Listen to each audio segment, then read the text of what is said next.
Bienvenidos, bienvenidas a la 4TV. Estamos transmitiendo y compartiendo el tiempo con Walter Raudales. Él es periodista y escritor salvadoreño y quisiera iniciar esta entrevista, Walter, dándote la bienvenida y preguntándote cómo percibes el ambiente político de cara a las elecciones. Estamos a menos de un mes de que se produzcan ahí en El Salvador las elecciones presidenciales y cómo revisas el panorama político de cara a lo que se presume como una inminente reelección de Nayib Bukele. Bueno, vamos a realizar elecciones en estado de excepción. Y en estado de excepción, evidentemente, priva el miedo, priva el no respeto a los derechos humanos, que es lo que ha estado, bueno, en el tapete social acá en el país. Y entonces, en ese ambiente, tenemos toda una configuración de un megafraude que se ha venido configurando desde hace 2 años, cuando se empezaron a cambiar las reglas electorales, se empezaron a hacer, digamos, decisiones políticas enfocadas en ese fin. Por ejemplo, la institución que emite el documento de identidad, acá conocido como DUI, el RNPN, digamos, eliminó la representación de los partidos políticos en la junta directiva, que prácticamente eran observadores. Este RNPN, con bueno, casi un contingente en todos los consulados a nivel del mundo, se dedicaron a extender documentos de identidad DUIs, que según los informes más o menos tendríamos una cantidad de cerca de 900.000 DUIs nuevos. Encima de eso se cambiaron las reglas, se puede votar con DUI vencido, se puede votar con pasaporte de vencido. Y aquí a nivel del interior se cambió la configuración de 262 municipios, se redujo a 44, es decir, entre otras cosas, además se aprobó, digamos, una ley de voto en el exterior, que iba, digamos, encaminada a ese fin. Entonces, el ambiente que hay es un ambiente evidentemente dentro de un régimen de excepción con esa no certeza de transparencia dentro del voto en el exterior, que va a ser de manera de internet y también a través de manera electrónica, con esa doble modalidad. Y entonces vamos a una competencia electoral que yo la determino de esta manera. Mira, es un campo de fútbol, digamos, donde el gobierno con Bukele son los dueños de la cancha. Ellos tienen el árbitro, son los dueños de la pelota. Además, el público es de ellos, que tienen una campaña millonaria. Y los narradores también son de ellos. Y encima a la competencia, digamos, al adversario, le tapan los ojos, ¿no? Porque debía por ley entregarle la deuda política de las elecciones pasadas y no le entregaron. Y entonces tú ves un ambiente donde pareciera que hay un partido único, porque el resto de partidos no tiene fondos para publicidad, no tiene fondos para darse a conocer. Con el agravante, por ejemplo, de que supe hace 2 días de que si un partido de oposición sube una pancarta o un afiche, se lo quitan. Es decir, entonces todo el engranaje estatal está en función de eso. Y aparte sumas una campaña millonaria, digamos, que debe de surgir muchas preguntas de dónde sale tantos millones de dólares para esta campaña. Entonces es evidentemente un ambiente electoral completamente desigual, completamente desigual. Ese es el ambiente en el que estamos. Es decir, la gente lo nota, la gente lo comenta. la gente lo percibe, ¿verdad? Evidentemente tienes ahí una, digamos, maquinaria comunicacional a través de redes y de todos los medios tradicionales en donde te están haciendo creer que ya está decidido, que ya ganó, que no hay que competir. Entonces, incluso hay campañas tendenciosas como que no vayan a votar, que den el voto nulo, que para qué. Entonces, el llamado es al pueblo salvadoreño es a que acudan a las urnas, o sea, a que voten, bueno, por un futuro mejor, que voten por una esperanza, que voten, pues, por supuesto, a algo distinto a lo que está, porque está cargado de mentira, ¿verdad? Y por supuesto, ha encarecido el costo de la vida, ha aumentado el desempleo y la realidad económica de los salvadoreños, ¿verdad? Está de mal en peor cada día. Entonces, ante esa realidad, lo único que se puede decir, mire, ¿cómo es eso de que estamos en un régimen de excepción? Hay un megafraude en ejecución. Bueno, lo único que mata el fraude es el voto masivo. El voto masivo mata fraude, independientemente de que se tengan todas las esferas del Estado controladas. Entonces la población tiene que salir a votar. Es cuesta arriba, claro, es cuesta arriba, es bien difícil, no está tan fácil, ¿verdad? Pues para la oposición en ese sentido, dado que, como te decía, en esa cancha todo está en contra. En esa cancha electoral todo está en contra. Entonces, ¿cómo se juega? Bueno, se juega a que la población bueno, haga una lectura correcta de la realidad y no se deje, digamos, persuadir o engañar, bueno, por esa cadena de mentiras. Subrayas el voto masivo este próximo febrero en las elecciones presidenciales. ¿Qué otras herramientas, de qué otra manera puede participar la ciudadanía salvadoreña, Walter? Bueno, con el boca a boca, a través de las redes, convocarse, tienen que hacer grupos de redes para invitarse, para ir a votar. Evidentemente, si te dicen, mire, aquí hay, bueno, muchos elementos que indican eh, corrupción electoral, fraude, etcétera. Bueno, pero aún así, cuando no pueden tener control absoluto de todos los mecanismos, ¿verdad? Entonces, la gente, aparte de eso, creo que tiene que hacer uso de todas las formas de comunicación para expresarlo, cómo está su situación, cómo está su realidad. Mira, aquí hay una cosa nueva, que el voto en el exterior, el voto electrónico, se puede hacer durante un mes. O sea, ya comenzaron a votar los que están en el exterior, ¿no? Y entonces eso abre una gran cantidad de sospechas, una gran cantidad de posibilidades de manipulación, porque en El Salvador no hay transparencia. No hay transparencia, todo está reservado, no hay forma de accesar. Entonces la población tiene que hacer sus denuncias si no se encuentra en ese padrón digital. La gente tiene que expresarlo, tiene que tomar la palabra de alguna manera, ¿verdad? Y hacerlo. Evidentemente, aquí estamos literalmente ante, digamos, una maquinaria casi gigantesca contra, pues, estos jugadores con las manos amarradas, los ojos cerrados, pues, y los pies encadenados. Y aún así, hay que mantener ese interés de ir a votar, ¿verdad? Sobre la base de ese supuesto que el voto masivo mata fraude, ¿verdad? Porque un voto nulo o un voto en blanco o un manchar la papeleta, o sea, no beneficia a la población. ¿Y por qué hay que hacerlo? Bueno, porque quedó evidente en estos 5 años que el pueblo fue engañado. Quedó evidente en estos 5 años que el pueblo fue timado, ¿verdad? Y todo lo que se ofreció y todo lo que se dijo que se iba a hacer diferente, ¿verdad? No se hizo. Al contrario, se profundizó la pobreza, se agudizó la pobreza, la corrupción está a ojo vista, es decir, o sea, no se esconden, o sea, no lo disimulan. Y el país va en la economía en una franca caída que, bueno, yo esperaría pues que el pueblo salvadoreño tome conciencia de esto.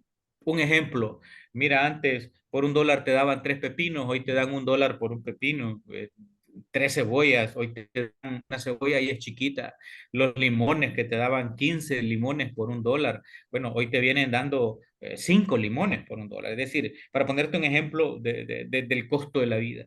Entonces, tenemos una realidad bastante compleja, en donde si lo vemos en una forma de un árbol, todo lo que es la parte de la raíz, la infraestructura, la parte económica, está bastante afectada la población. Hay el costo de la vida elevadísimo, el salario mínimo no mejora, los precios, bueno, por el cielo, toda la parte esta política, que sería el tronco, pues completamente controlada, ¿verdad? Diezmados los partidos arrodillados, la oposición política, porque, bueno, no tienen fondos para dar a conocer sus propuestas, para hacer su campaña. Y en la parte, digamos, del follaje estaríamos hablando de lo ideológico. O sea, hay completamente control de la agenda noticiosa de los medios de comunicación, ¿verdad? Aparte, a través del miedo con la pauta publicitaria, pero además hay, digamos, una campaña multimillonaria con todos los recursos habidos y por haber a través de las nuevas tecnologías, ¿verdad? Entonces, ante esa realidad, digamos, que es completamente cuesta arriba, la población salvadoreña no tiene que perder la esperanza, no tiene que perder la ilusión y tiene que de alguna manera pues hacerlo, pues, demostrarlo. Yo creo que tiene que salir a votar, tiene que hacer efectivo su voto, bueno, por la oposición, por el candidato de su preferencia, ¿no? Pero sobre la base, digamos, de que existe todavía ese recurso, a pesar de todas las variables y las evidencias que hay de un megafraude que está en ejecución. En este sentido, Walter, y precisamente tras lo que refieres, ¿este gobierno realmente ha sostenido cambios profundos en el país desde tu perspectiva o es un gobierno fachada? Yo tengo una tesis. Digamos, la bandera que este gobierno ha levantado es la bandera de la seguridad. Y la tesis que sostengo yo es que esta seguridad en El Salvador es como una bomba de tiempo. Es una especie de paz armada, digamos, ¿verdad?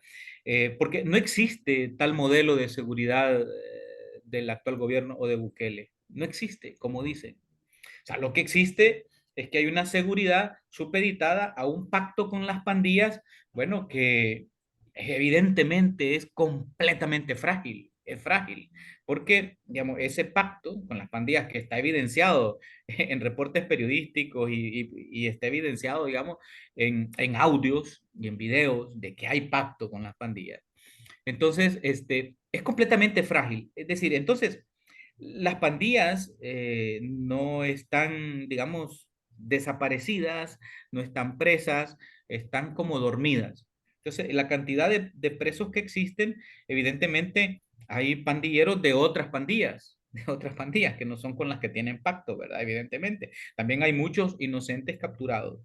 Y entonces, cuando eso se rompa, cuando esa fragilidad de ese pacto se rompa, entonces se viene abajo el tal modelo. Entonces la tal seguridad no está, digamos, como anclada en una estructura institucional que pudiera dar certeza de eso. Entonces, en ese sentido, estamos pues ante, digamos, una construcción, ¿verdad? De percepción mediática, de percepción de imagen, sobre la base de mucha inversión, sobre la base de mucho fake news, sobre la base de mucha noticia falsa y sobre la base de ocultar información, porque ese es el punto, ese es el elemento. Es decir, no es un gobierno de verdad, no es un gobierno que diga la verdad, no es un gobierno que transparente sus actos y transparente sus hechos. Estamos ante una gobernanza, una forma de hacer gobierno donde la mentira es política de Estado. Entonces, en esa lógica, todo lo que está, va a llegar un momento sobre esa fragilidad de ese pacto digamos, que se quiebre. Al quebrarse, bueno, imagínate lo que sucedería, ¿no? Entonces, hay una, porque ya ha sucedido, es decir, cuando se dan aquellos 86 muertos en un día, en una jornada de fin de semana, que origina el régimen de excepción, ahí hubo un quiebre en ese pacto. Hubo un quiebre en ese pacto, se responde con el régimen de excepción y, digamos, ahí es donde reactiva toda esta situación de miedo y este régimen que está. Entonces, mi tesis es esa, la seguridad en El Salvador es una bomba de tiempo, es completamente frágil y básicamente es una especie como de paz armada, digamos, algo así. Ahora, finalmente, Walter, desde Sí, la sí. perspectiva regional de El Salvador y ante todo el movimiento geopolítico en Latinoamérica, en Norteamérica, ¿cuál es la trascendencia de que exista un cambio de gobierno en este país? Bueno, mira, El Salvador durante la década de los 70, digamos, hasta mitad de los 80, existía una élite, una oligarquía, que era una oligarquía agroexportadora, y que en un momento tenían, digamos, al ejército y a los militares como los que, digamos, cuidaban su casa, digamos, de gobierno, digamos, los militares. Pero luego vino, digamos, todo el conflicto y esta oligarquía y élite agroexportadora se convirtió en una élite, digamos, financiera. Digamos, asumieron los bancos, se privatizaron los bancos, y esa élite, digamos, financiera es la que mantuvo, digamos, el control de la casa del Salvador. Pero luego ahora tenemos, digamos, una nueva élite, oligarquía, que yo le llamo élite oligarquía de servicios, que son los que tienen que ver con el transporte aéreo, digamos, los que tienen que ver con los supermercados, los que tienen que ver con la venta de vehículos. Entonces, aquella oligarquía élite agroexportadora mutó, digamos, en una oligarquía y élite económica. Esa élite económica está de cachetes embarrados, le decimos aquí nosotros, está de la mano, está abrazada con el actual régimen.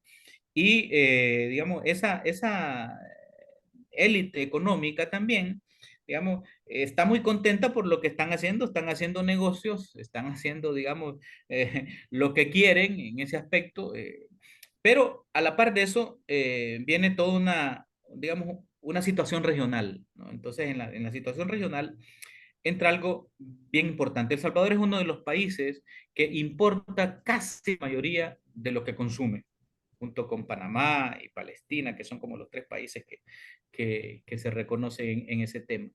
Entonces, mucho de lo que entra a El Salvador entra por Nicaragua, entra de Guatemala, entra de Honduras. Muchos lácteos, muchas carnes de Nicaragua, muchas verduras y vegetales de Guatemala y muchos granos de Honduras. Entonces, en esa relación geopolítica, digamos, el, El Salvador juega un rol bastante importante, digamos, porque en el Triángulo Norte, que sería Honduras, El Salvador y Guatemala, que sería como, digamos, el patio de contención, digamos, para la migración hacia Estados Unidos, los Estados Unidos le ha puesto bastante atención. Y en esta lógica de geopolítica latinoamericana, donde los Estados Unidos y el imperio están tratando de eliminar todas las piezas, digamos, que son modélicamente diferentes, digamos, y que no son, digamos, dependientes de las directrices del Departamento de Estado, como ahora Brasil, como Venezuela, como Nicaragua. Entonces, más o menos El Salvador va a ser parte, digamos, de ese triángulo norte para contención contra Nicaragua, digamos. Es decir, básicamente en esa lógica se ve, ya hay incluso discursos, digamos, del presidente Bukele, que habla de una unión centroamericana, se habla en este caso, de esta Miss Universo nicaragüense, ¿no?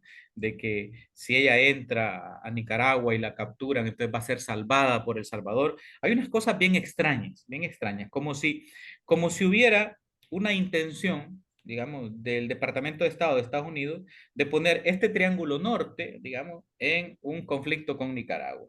Entonces, ahí es donde juega, digamos, en ese factor geopolítico que tú me preguntas, un factor muy importante, El Salvador. Entonces, las élites que están contentas o sea, los Estados Unidos que lo han dejado pasar, que no se han eh, puesto, digamos, en contra de la reelección, en contra de la violación de todos los elementos democráticos y el rompimiento de la institucionalidad, lo han dejado pasar. Entonces, esta realidad, digamos, los Estados Unidos no tienen amigos, tienen intereses. Entonces, lo que les interesa es ahorita hacer un muro de contención a través del Triángulo Norte para todo esto. Entonces, El Salvador va a ser una pieza más de ese ajedrez geopolítico de los Estados Unidos. Perfecto. Walter, un mensaje final que Sí. quieras compartirnos. Bueno, mira, a todos los salvadoreños que nos escuchan y que están en el exterior, bueno, que utilicen las plataformas, que voten, ¿verdad? Que no desperdicien esa posibilidad que, que les da por el momento el sistema, ¿verdad? Y hay que hacerlo. Y también en los que están en El Salvador, expresarlo de alguna manera. Es una oportunidad que se tiene. Es decir, hay que romper ese desencanto. Hay mucho desencanto, hay muchos que no quieren ir a votar, otros que quieren hacerlo nulo, otros que... Es decir, no, hay que romper ese desencanto, hay que buscar las posibilidades. Ahí está, digamos, hay una diferencia de partidos de oposición que pueden, pues, expresarlo, porque de lo contrario entramos ya en un, bueno, proceso casi sin retorno de una dictadura. Pues muchas gracias, Walter. Es un placer, Gracias. como siempre, escucharte. Estuvimos aquí Gracias. transmitiendo en la 4TV. Gracias, Walter, por tu tiempo Sí. Estamos a la orden y siempre para ustedes. Gracias. y siempre eres bienvenido. Nosotros Gracias. continuamos con la agenda política de la 4TV.